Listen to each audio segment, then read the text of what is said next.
सच्चिदानंद सदगुरु साईनाथ महाराज की जय। ओम साई राम। मित्रों, आज का ब्लॉग आप सभी हमारे साईं परिवार के लिए विशेष लाभकारी और कल्याणकारी है, क्योंकि आज के ब्लॉग में हम अपने साईं परिवार के लिए बहुत ही विशेष उपाय लेकर के आए हैं। जब आपके घर में धन का अभाव चल रहा हो, आपका बिजनेस व्यापार मंदा चल रहा हो, घाटा लग रहा हो, आप कर्ज के नीचे दबे हो, मतलब आपके युवा बच्चे बच्चियां भी अगर धन नहीं कमा पा रहे हैं, रोजी रोजगार उनका नहीं लग रहा है, जॉब नहीं लग रहा है, तो भी यह उपाय आपके लिए कारगर होगा। क्योंकि साईं की पूजा में कुछ बातें आपको ध्यान रखनी है, बाबा की बताई हुई ऐसी बातें जिसके माध्यम से आपके घर में बरकत दिन दूना रात चौगुना होगा और धन से आपका घर भर जाएगा।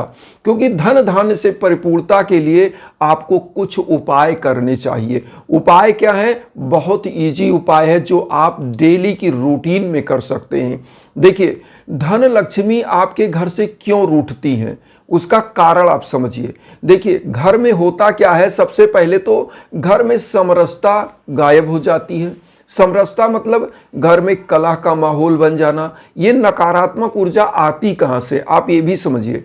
देखिए, नकारात्मक ऊर्जा जो निगेटिविटी है वो आपके घर में स्वतः ही उत्पन्न हो जाती है।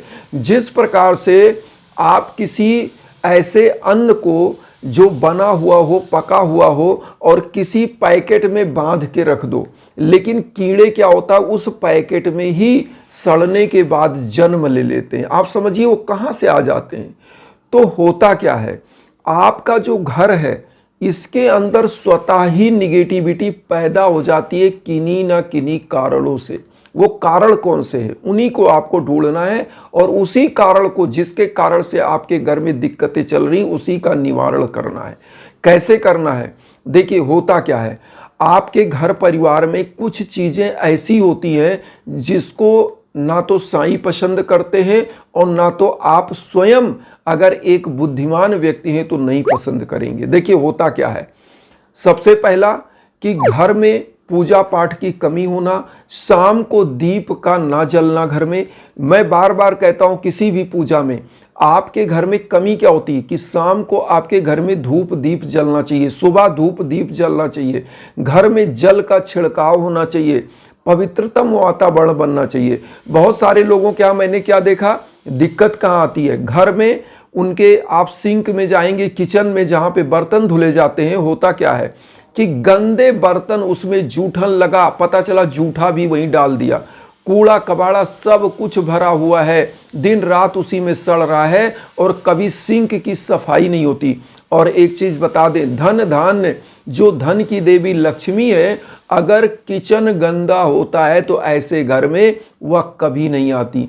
पूजा का स्थान अगर गंदा है, डेली वहां पर झाड़ू पोछा नहीं लगता है, प्रभु को धूप दीप नहीं दिखाया जाता, तो धन लक्ष्मी दूर हो जाती है। क्योंकि धन लक्ष्मी सफाई को बहुत पसंद करती हैं। और इसीलिए मैं बार बार कहता हूं कि पूजा कक्ष हमेशा साफ होना चाहिए, वहां धूप दीप हमेशा प्रज्वलित होना चाहिए। किस प्रकार से? सुबह और शाम को। सुबह मॉर्निंग में आप उठिए ब्रह्म मुहूर्त में। हम ये नहीं कहते कि आप डिस्टर्ब होइए, ठीक है, आप नहीं उठ पा रहे हैं, आप 5 मिनट पूजा करिए, लेकिन अपने घर में साफ सफाई का वातावरण रखिए। इससे क्या होता है, जब आपका घर एकदम नीट एंड क्लीन होगा, आपका मन भी प्रसन्न होगा उस घर को देख करके। और जब मन प्रसन्न होता है तो जो चिड़चिड़ापन मन में आता है वो अभी नहीं आता है, घर में कला का वातावरण कभी नहीं होगा। एक चीज ये जान लीजिए। अब आते हैं बाबा की बताई हुई कुछ बातें। होता क्या है कि हम उन्हीं चीजों को नहीं करते। क्यों? बाबा ने आप अपने जीवन दर्शन से ही, अगर आप साईं सच्चरित पढ़ेंगे तो देखा होगा कि बाबा जो भी कमा कर लाते थे लोगों को देते थे। हम ये नहीं कहते कि आप जो कमा रहे हैं सब कंगाल हो जाइए बांट के, मैं ये नहीं कहता। मैं ये कहता हूं, आप एक रोटी कमा रहे हैं तो ये मानिए कि प्रभु ने आपको दिया है और उसमें से एक रोटी का कुछ अंश आप लोगों को भी दीजिए। क्योंकि जब आप धर्म करते हो तो उसका दान करते हो तो होता क्या है, वह मुद्रा, वह धन धर्म का बन जाता है, वह अक्षय पूंजी बन जाता है। आप अगर 100 रुपए कमा रहे हो, 10 रुपए दान करते हो तो 90 रुपए वह 90 करोड़ बन जाता है, 90 अरब बन जाता है। तो इसीलिए मैं कहता हूं दशांश का दान निकालिए। इस दान पात्र को क्या करिए कि आप एक छोटा सा पात्र ले लीजिए, उसमें कुछ भी जो भी मन करे, जितना भी, हम ये नहीं कहते कि आप दशांश निकालिए, ठीक है आप नहीं निकाल रहे हैं, नहीं निकाल पा रहे हैं, कोई बात नहीं। जब भी आप कहीं से कुछ कमा के आते हैं तो उसमें से 1 रुपये, 2 रुपये, 4 रुपये, 10 रुपये अपने समर्थ के अनुसार 100 रुपये, 500 रुपये, जो भी आप उस दान पात्र में डाल दीजिए। अब मैं कह रहा हूं कि जब भी आप कहीं मंदिर जा रहे हो, कहीं ऐसे तीर्थ क्षेत्र में जा रहे हो जहां पर इसी जो अक्षय पूंजी जो आप बना के रखे हो, दान पात्र जो रखे हो, उसमें से पैसे निकालिए, आप उसको रख लीजिए, अलग रखिए। अलग रखिए इसलिए कि उसको खर्च नहीं करना है आपको। उसको क्या करना है, धर्म क्षेत्र पर गए, किसी मंदिर में गए, दान पात्र में कुछ डाल दिया, कहीं वहां पर गरीब मिल गए, भिक्षा मांगने वाले मिल गए, उनको दान कर दिया। नहीं तो उसी से फल फूल खरीदा, दान कर दीजिए। उसी अक्षय पूंजी से जो आपने दान पात्र में रखा है, जो दशांश निकाला, उसी से वस्त्र खरीदा, लोगों को दान कर दिया। जो कमजोर वर्ग के बच्चे, जो पढ़ाई लिखाई में मन नहीं लग रहा, उसको दान कर दिया। पढ़ाई लिखाई का जो वस्तु दान करता है, उसके बच्चे भी पढ़ाई लिखाई में हमेशा आगे जाते हैं।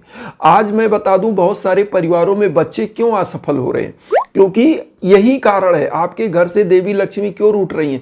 बच्चे चिड़चिड़ा, उनको आपने संस्कार नहीं सिखाया, वो अपने से बड़ों का असम्मान करते हैं, आप ही का असम्मान कर रहे हैं, अपने माता पिता का घर में ही असम्मान कर रहे हैं। तो होता क्या है, उनका गुरु तत्व डाउन होता है, और जिसकी कुंडली में गुरु का तत्व डाउन हो जाता है, वह समझिए गुरु चांडाल योग अपने आप कन्वर्ट हो जाता है, और वो बंदा जो भी बोलेगा गलत बोलेगा, जो कार्य करेगा उसका परिणाम गलत होगा।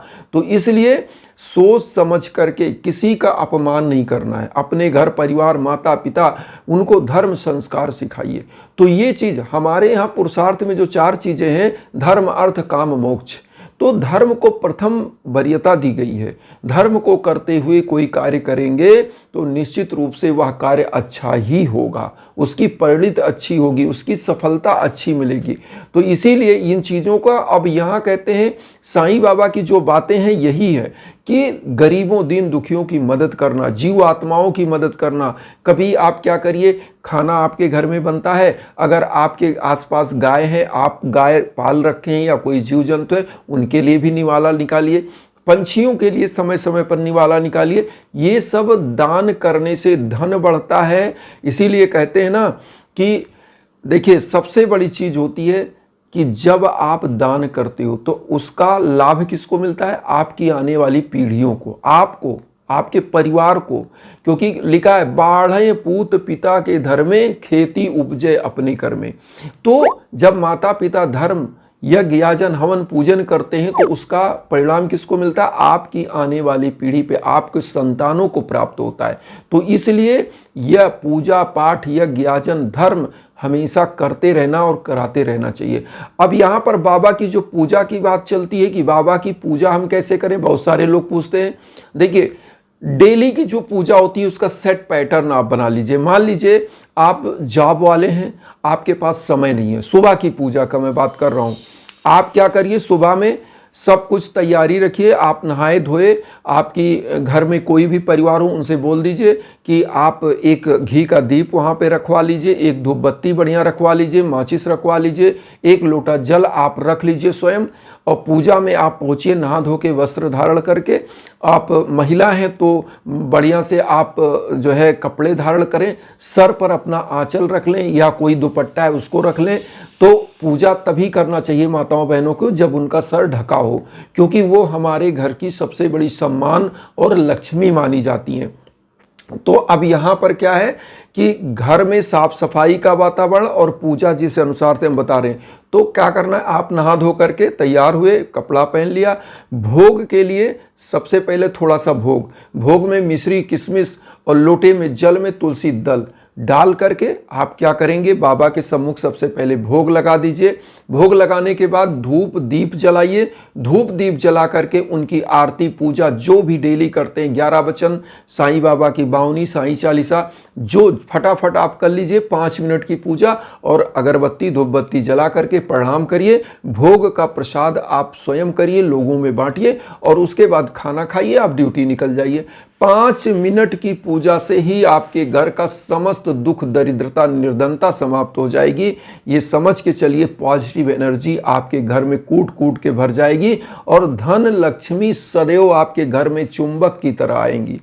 क्योंकि ये जो विचार हैं, जो बातें हैं, वो सदैव बाबा किया करते थे। आपने देखा होगा द्वारिका माई में बाबा एक दीप प्रज्वलित करते थे, क्योंकि जहां भी दीप जलता है वहां पर सदैव पॉजिटिव एनर्जी आती है, नकारात्मकता समाप्त होती है। और होता क्या है, धन लक्ष्मी वहां आती है। क्योंकि जब ब्रह्म मुहूर्त में आप उठते हो तो होता क्या है, धरा पर प्राणदायिनी शक्ति, मतलब ऑक्सीजन जिसको कहते हैं वैज्ञानिक, सबसे ज्यादा तेज होता है। और उसी समय हमारे ईश्वर भी पृथ्वी पर विचरण करते हैं। तो वो आपकी समस्त प्रार्थनाओं को सुनते हैं, आपकी मनोकामनाओं को पूर्ण करते हैं। जैसा कि साईं ने कहा है, मुझे सदा जीवित ही जानो, अनुभव करो सत्य पहचानो, तो आपको अनुभूतियां होंगी। इसीलिए हम एक चीज और कहते हैं आप लोगों को कि जब भी जीवन में भीषण कष्ट चल रहा हो, बाधाएं चल रही हो, आपके घर में धन की कमी, बच्चे बच्चियों को जॉब नहीं, शादी विवाह नहीं हो पा रही सही से, संतान प्राप्ति में दिक्कत चली, तो यज्ञ याजन होना चाहिए। उस पर मंत्र जप करके, आपके नाम गोत्र पर संकल्प हो करके फिर हवन होता है, तो निश्चित रूप से उसकी ऊर्जा आप विश्व के कोने कोने में कहीं हो आप तक पहुंचती है। इसी प्रकार से एक हमारे और साईं बंधु बांधव जी, जिनके लिए हमने हवन किया था, आज ही उन्होंने बताया उनके बेटे की जॉब लगी, उनको बहुत बहुत बधाई। वो रहने वाले हैं झारखंड के, और उनके परिवार में 2 लोगों के लिए हुआ था, तो संतान प्राप्ति के लिए पहले हुआ था, उसको संतान की प्राप्ति हुई थी।